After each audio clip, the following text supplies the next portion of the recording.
सीधे आ जाइए 6वें अध्याय में, यहोशू 6। अब बाइबल खोल के भी रखिए, लिखते भी जाइए जो आपको सुटेबल लगे। यह 6वें अध्याय बाइबल हमको बताती है कि परमेश्वर पिता को देखिए कि परमेश्वर का ग्रेस कितना अद्भुत है।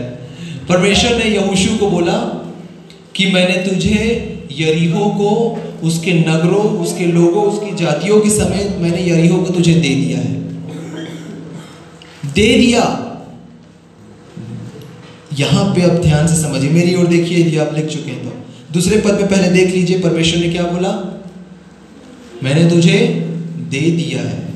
दिखा आपको बाइबल में? एवरीवन, सबको दिख रहा? मैं बाइबल इसलिए पढ़ाते चल रहा हूं कि आप एक एक वचन को देखते जाओ। ऐसे ही ग्रहण मत करो कि मैं बोल रहा हूं आप लेते जा रहे हो, लिखते जाओ, देखते जाओ, जिससे आपको ये एविडेंट हो, प्रमाण रहे, प्रूफ रहे कि मैं बाइबल से प्रीच कर रहा हूं। सहमत है आप मेरे से? दूसरे पद में दिखा आपको क्या लिखा है?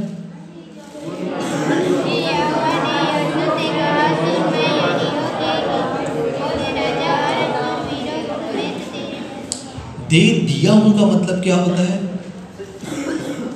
कि मैंने तुम्हें दे दिया मतलब आपका वो हो गया। एग्जाम्पल, ये माइक में बोल रहा कि मैं आपको दे दिया हूं, इस बच्चे को मैं दे दिया हूं, मतलब ये बच्चे का हो गया। अब ध्यान दीजिए कि अभी यरीहो अपनी शहरपना अपने फाटकों से बंद है, ये इनके हाथ में नहीं है। यहोशू और इजरायली बाहर खड़े हुए हैं, यरीहो में प्रवेश तक नहीं किए हैं। परमेश्वर क्या बोल रहे हैं? मैं दे दिया हूं। यहां पे काम करता है विश्वास। यहां पे आता है कि आप कैसे अपने विश्वास को एक्टिवेट करते हो, लागू करते हो। उनके हाथ में नहीं है यरीहो, शारीरिक रूप से यरीहो नहीं है उनके पास। कहां है बताइए ना? वो तो अभी भी तैयारी कर रहे हैं लड़ने की। परमेश्वर बोल रहे नहीं नहीं नहीं, शारीरिक रूप से मत देखो, आत्मिक रूप से मैंने दे दिया है। आज आप अपने जीवन के जिस क्षेत्र में उन्नति करना चाहते हो, उदाहरण के लिए आप एक गवर्नमेंट जॉब में आना चाहते हो, शारीरिक रूप से फिजिकली आपके पास जॉब नहीं है, प्रभु बोल रहे मैं दे दिया हूं, मैं दे दिया हूं। अब यहां पे असर लाता है कि कैसे आप उसे ग्रहण करते हो। आप एक जीवन में अच्छा लाइफ पार्टनर चाहते हो जो प्रभु का भय मानता हो, आपके पास नहीं है, प्रभु बोल रहे मैं दे दिया हूं। आपको अच्छी ब्लेसिंग चाहिए जीवन में, एक अच्छा आत्मिक जीवन चाहिए, आत्मिक दान और वरदान चाहिए, शारीरिक रूप से नहीं है आपके पास, प्रभु बोल रहे मैं दे दिया हूं। यहोशू को प्रभु ने बोला, और ये सारे लोग पुराने नियम में भाई, इनके लिए यीशु बलिदान नहीं हुए, यीशु हमारे लिए बलिदान हुए। जब इनके लिए ये चीजें इतनी पावरफुल थी तो मेरे और आपके लिए कितना होगा? सोच के देखिए। यरीहो उनके हाथ में नहीं था, प्रभु बोल रहे यहोशू मैंने दे दिया है। अब ध्यान दीजिएगा, प्रभु ने बोला कोई लड़ाई नहीं लड़ेगा, मैं अपने तरीके से तुमको दूंगा। और परमेश्वर का तरीका क्या था? परमेश्वर ने बोला हर एक लोग जो लेवी है वाचा के संदूक को उठाएंगे और याजक, 7 याजक शोफार को लेकर के, ये जो शोफार आप देख रहे हैं नरसिंगा, इस शोफार को लेकर के 6 दिन तक एक एक चक्कर उस ये शहरपना को लगाएंगे और 7वें दिन 7 चक्कर लगाएंगे। और ऐसा जब करोगे तो यरीहो तुम्हारे हाथ में आ जाएगा। नाउ लिसन, बहुत ध्यान से सुनिए और समझिए। ये जो शोफार है, ये जो मेमने का जो सींग है, ये हमको कैसे मिलता है आपको मालूम है? ये जो शोफार होता है ये नर मेमने में पाया जाता है। ये मेमने का सींग है, जो भेड़ होती है ना, भेड़ का ये सींग है, आप देख पा रहे हैं, ये सींग है। और भेड़ की सींग या शोफार, इसको बहुत नाम से हम जानते हैं, नरसिंगा, तुरही, शोफार, ट्रम्पेट, इन बहुत नामों से ये जाना जाता है। तो शोफार आपको तब मिलेगा यदि मेमना जिंदा है, भेड़ जिंदा है, तो ऐसी आप तोड़ के नहीं ले सकते। जब मेमना मरेगा, उसकी मृत्यु होगी, उसके बाद उस सींग को आप उसके शरीर से अलग करोगे। समझ पाया? यूहन्ना बपतिस्मा देने वाले ने जब यीशु को देखा, 5 वर्ड्स, देखो परमेश्वर के मेमने को, Behold the Lamb of God, वो मेमना हमारे लिए क्रूस में बलिदान हुआ, और जब वो हमारे लिए क्रूस में बलिदान हुआ, ये शोफार मेरे और आपको मिला। और जब हम इसको फूंकते हैं, हम इसको बजाते हैं, हम मेमने की मृत्यु का प्रचार करते हैं। हम ये घोषणा करते हैं कि ये शोफार हमको इसलिए मिला है कि मेमने की मृत्यु हुई है। यदि मेमना नहीं मरता तो ये सिंह हमको नहीं मिलता। समझ पा रहे हैं आप? Praise the Lord. मेमना बलिदान हुआ इसलिए सिंह हमको मिला है।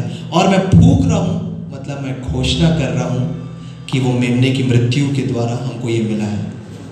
तो परमेश्वर पिता बोले कि तुम शोफार लेना, ट्रम्पेट लेना, तुरही लेना और फूंकना, मतलब तुम यीशु की मृत्यु का तुम प्रचार करना। दूसरी चीज, तुम वाचा के संदूक को उठाना। वाचा का संदूक, आप में से बहुत से लोग पहली बार सुन रहे होंगे वाचा का संदूक क्या है। और वाचा के संदूक के ऊपर बहुत सी गहरा रहस्य है, पर आप बहुत से नए विश्वासी है। सीधे शब्दों में आपको बोल रहा हूँ, वाचा का संदूक यीशु का एक प्रकार है। अब वो कैसे है तो इसके लिए हमको गहराई में जाना पड़ेगा, जिसके लिए मेरे पास अभी समय नहीं है। तो इस चीज़ को जानिए कि वाचा का संदूक यीशु का एक टाइप है, यीशु का एक प्रकार है। तो परमेश्वर पिता दोनों बातों में कह रहे हैं कि तुम वाचा के संदूक को उठाना, मतलब यीशु को ऊंचा उठाना, और नरसिंगा फूंकना, मतलब यीशु की मृत्यु का प्रचार करना। दो बातें परमेश्वर ने बोली, यीशु को ऊंचा उठाओ, उसकी मृत्यु का प्रचार करो। यीशु को ऊंचा उठाओ, उसकी मृत्यु का प्रचार करो। आज आप यीशु को कैसे ऊंचा उठाते हो? वर्शिप से, प्रेज द लॉर्ड बोल करके, वचन में समय व्यतीत करके। और यीशु की मृत्यु कैसे प्रचार करते हो? ना ना ना ना। पहला कुरिन्थियों 11 में लिखा हुआ है, 11:26 पद से नीचे की ओर पढ़िएगा।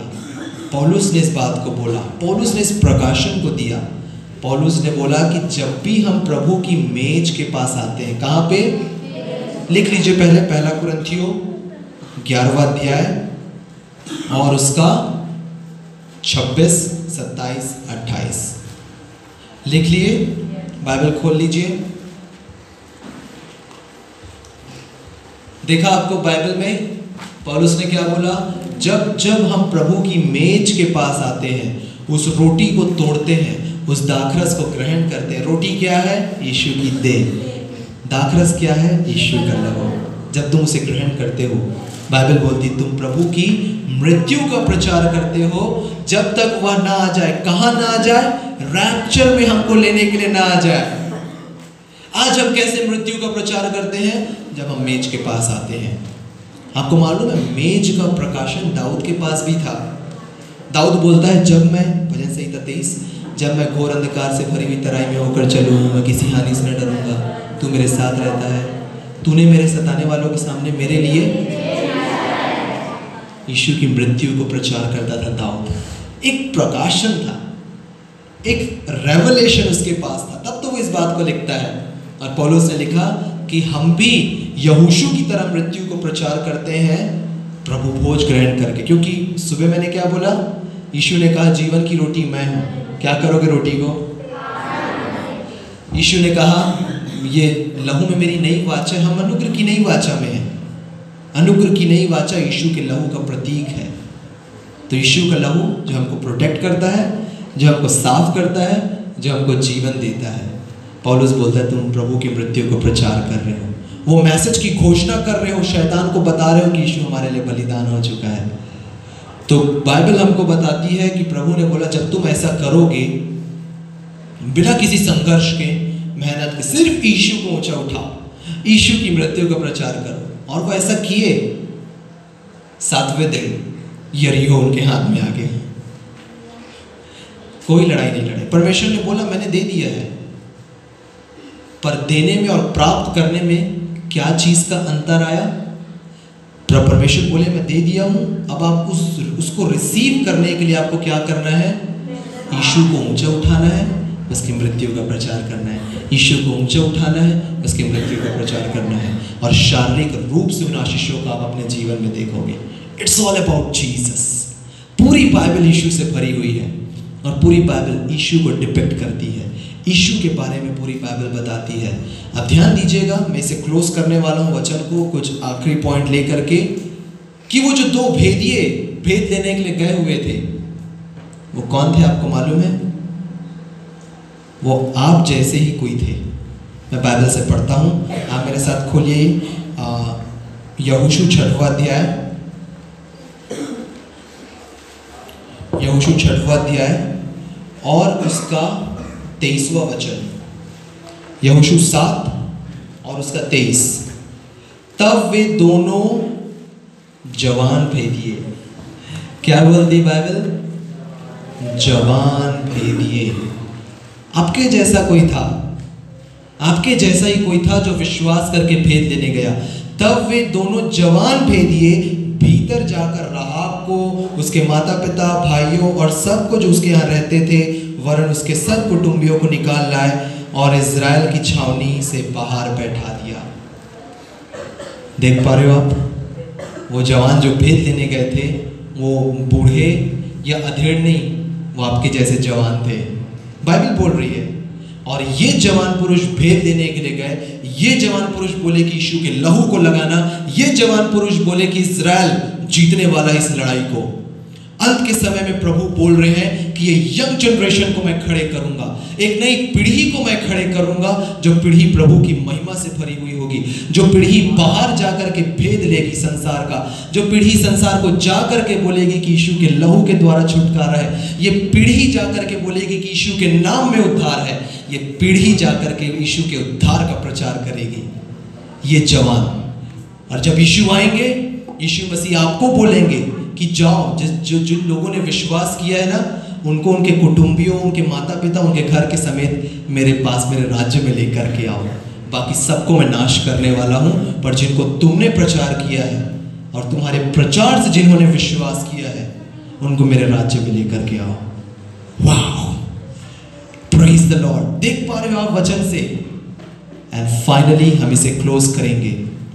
मैं चाहूंगा कि एक बार इब्राहिम भैया तुरही की आवाज इन बच्चों को एक बार बता दीजिए, और आप इससे प्रभु की प्रेजेंस को आप महसूस कर पाओगे, और उस मंजर को आप महसूस कर पाओगे कि जब प्रभु बादलों पर आएंगे कैसा मंजर होगा।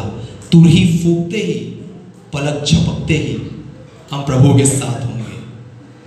ये यीशु के लहू का प्रतीक है, यीशु के बलिदान का ये प्रतीक है। और जब ये फूकी जाती है, आप अपनी आंखों को बंद करके प्रभु की प्रेजेंस को आप महसूस कर सकते हो, उस रैप्चर के मंजर को।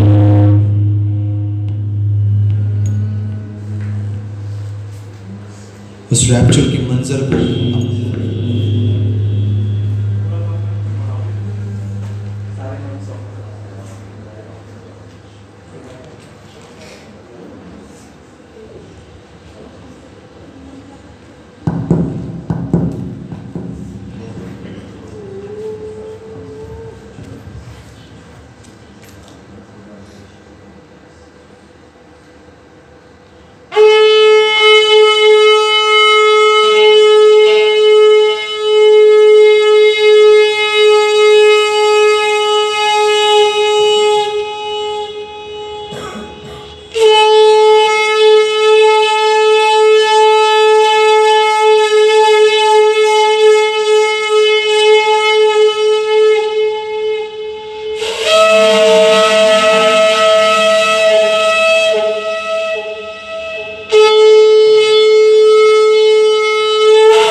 Praise the Lord. Thank you भैया। महसूस कर पाए? एक पलक मारते ही, तुरही के फूंकते ही, ये आवाज आप जिस घड़ी सुने आप स्वर्ग में होगे, यदि आप प्रभु पर विश्वास कर चुके हो। सो मेरा समय यहाँ पे पूरा हुआ। एक लास्ट प्रेयर करेंगे, फिर उसके बाद हम क्लोज करेंगे। आपका काम है यीशु पर विश्वास करना। प्रभु ने आपको चुन लिया है। आज आप जितने यहाँ पे आए हैं ना, अपने आप से नहीं आए हो, प्रभु ने आपको बुलाया है, प्रभु ने आपको लीड किया है। आप समय निकाल करके यहाँ पे आए हो कि आप यीशु को सुन सको। आपने देखा कि यहोशू के समय से रैप्चर की प्रोफेसी बाइबल में है। यहोशू के समय से जवानों के लिए प्रोफेटिक वर्ड है। यहोशू के समय से प्रभु बोल दिए है कि अंत के समय में मैं जवानों को तैयार करूंगा, एक नई पीढ़ी को मैं खड़े करूंगा। और एक चीज़ हमेशा याद रखिएगा मेरे प्रियो, कि शैतान हमेशा युवा पीढ़ी के पीछे आएगा। वो कभी भी जो लोग अपना जीवन जी चुके हैं उनके पीछे नहीं जाएगा, क्योंकि शैतान को पता है कि ये युवा पीढ़ी एक बार यीशु में इस्टेब्लिश हो गई, यीशु में स्थापित हो गई, कोई इनको नहीं हिला सकता। इसलिए वो आपके जीवन में अटैक करता है। जो डिस्ट्रैक्शंस आते हैं, जो जवानी के समय में जो थॉट्स आते हैं, विचार आते हैं, मोबाइल्स में डिस्ट्रैक्शंस आते हैं, गलत काम करने की इच्छा होती है, अपने आप से नहीं होता या आपकी इच्छा से नहीं होता। आत्मिक युद्ध है प्रियो। शैतान कंटिन्यूअसली अटैक करता है आपके ऊपर में। शराब की लत, व्यभिचार का काम और नाना प्रकार की चीज़ें, मैं उस लिस्ट में मैं जाना नहीं चाहता, आप सब जानते हैं। वो नहीं चाहता कि आप प्रभु में स्थापित हो, प्रभु में स्टैब्लिश हो, प्रभु की महिमा के लिए जीवन जियो।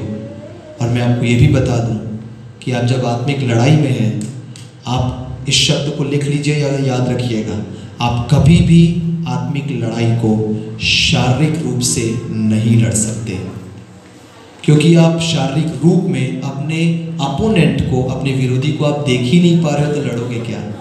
इसलिए प्रभु बोलते हैं इफिसियों 6 में कि इसलिए आत्मा के हथियार से अपने आप को तैयार कर लो। हर एक हथियार हमारे डिफेंस के हैं। उद्धार का टोप, धार्मिकता की झीलम, सत्य से कमर कसना, उद्धार के सुसमाचार के जूते, ये सब हमारे बचाव के लिए है। एक हथियार है जिससे आप शैतान को मार सकते हो, आत्मा की तलवार जो परमेश्वर का वचन है। और निरंतर एक और हथियार वहां पर लिखा हुआ है, आत्मा में प्रार्थना करते रहो। तो जितना ज़्यादा से ज़्यादा आप समय वचन में स्पेंड करोगे यीशु के साथ, आप आत्मिक युद्ध के लिए तैयार होगे और प्रभु की महिमा के लिए आप अपने जीवन को जीने के लिए पाओगे। सो मेरा समय यहाँ पे समाप्त हुआ और मैं विश्वास करता हूँ आप में से हर एक लोग ब्लेस्ड हुए हैं। मैं एक लास्ट प्रेयर करूँगा, फिर उसके बाद हम क्लोज करेंगे। आइए प्रेयर में जाएंगे। Thank you Jesus. प्यारे अब्बा पिता, मैं प्रभु यीशु मसीह के नाम से धन्यवाद देता हूँ आपके महान प्रेम और अनुग्रह के लिए जो हम सब के ऊपर बना हुआ है। मैं धन्यवाद देता हूँ आज के दिन की पूरी मीटिंग के लिए प्यारे पिता, जो अब्बा पिता वर्शिप के द्वारा आपने हमारी अगुवाई की, वचन के द्वारा आपने हमारी अगुवाई की और अपने वचनों के द्वारा आपने हमसे बातचीत की है। प्यारे अब्बा पिता, मैं धन्यवाद देता हूँ कि ये आपका प्रेम है जो आपने हमसे किया। और आज हम प्रेम इसलिए करते हैं क्योंकि पहले आपने हमसे प्रेम किया। मैं धन्यवाद देता हूँ आपके प्रेम के लिए प्यारे पिता। मेरी प्रार्थना है कि जितने बच्चे यहाँ पे और जवान यहाँ पे बैठे हुए प्यारे अब्बा पिता, और जितने मुझे सुन रहे हैं वीडियो के द्वारा, यीशु मसीह के नाम से हर एक के ऊपर में मैं आपकी आशीष की घोषणा को करता हूँ प्यारे अब्बा पिता। मैं प्रार्थना करता हूँ इन बिलीवर्स को प्रभु यीशु मसीह के नाम से, इन जवानों को हर एक जवानी के डिस्ट्रैक्शन से, हर एक बुराइयों से, हर एक खतरों से, शैतान के जाल से प्रभु यीशु मसीह के नाम से प्रोटेक्ट करिए। मेरी प्रार्थना है प्यारे अब्बा पिता कि इन बच्चों को, इन जवानों को प्रभु यीशु मसीह के ज्ञान और प्रकाश की आत्मा से भर दीजिए यीशु मसीह के नाम से अब्बा पिता, कि इनके मन की आंखें ज्योतिर्मय हो जाएं, ये यीशु को वचन में देखें और सदा प्रभु यीशु मसीह में ये आगे बढ़ते चले जाएं। प्यारे अब्बा पिता, हर एक बच्चों के ऊपर, हर एक जवानों के ऊपर प्रभु यीशु मसीह के नाम से मैं आपकी आशीष की घोषणा को करता हूँ प्यारे पिता।